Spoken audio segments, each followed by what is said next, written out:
আসসালামু আলাইকুম। Welcome to my YouTube channel. আজকে আমি আপনাদের সাথে দেশীয় রান্নার একটি রেসিপি শেয়ার করব। পাবদা মাছের ঝোল। ধৈর্য সহকারে পুরো ভিডিওটি দেখবেন। এখানে আমি প্রায় ১ কেজি পরিমাণের পাবদা মাছ ভালো করে ধুয়ে নিয়েছি। এরপর এর সাথে হলুদ এবং লবণ দিয়ে ভালো করে মেখে নিব। মাছগুলোকে ভালোভাবে ভাজার জন্য এর সাথে আমি শুধু হলুদ এবং লবণটাই দিব। মরিচ গুঁড়া বা অন্য কোনো মসলা আমি দিব না, তাহলে তেলটা পুড়ে যেতে পারে।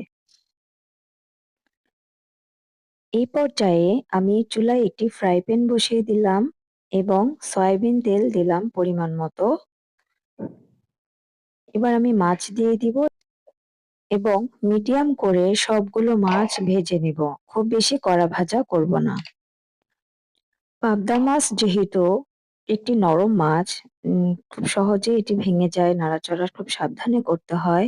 তাই খুব সাবধানে আমি এটি ভেজে নিব এবং একেবারেই কড়া ভাজাও করব না, আবার হালকা ভাজাও করব না, মিডিয়াম ভাবে ভেজে নিব।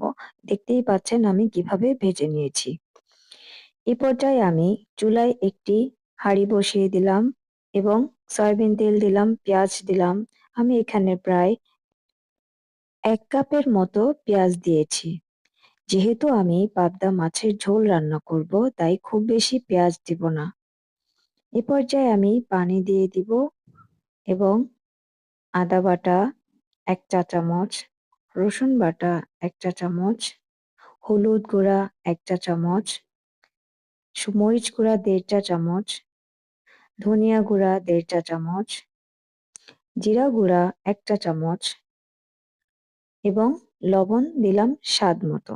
আপনারা আপনাদের স্বাদ অনুযায়ী লবণের পরিমাণ কমিয়ে বা বাড়িয়ে দিতে পারেন। এই পর্যায়ে আমি মসলাগুলো ভালোভাবে কষিয়ে নিব। যখন আমার মসলা থেকে তেলটা আলাদা হয়ে যাবে, ঠিক তখনই আমি পানি দিয়ে দিব পরিমাণ মতো।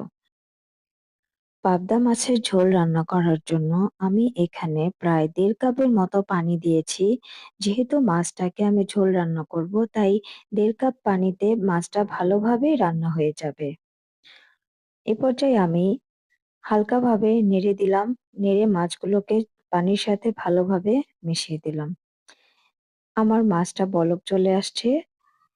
আমি আরেকটু নেড়ে দিব। এই পর্যায়ে আমি কাঁচা মরিচকে অর্ধেক কেটে উপরে দিয়ে দিব।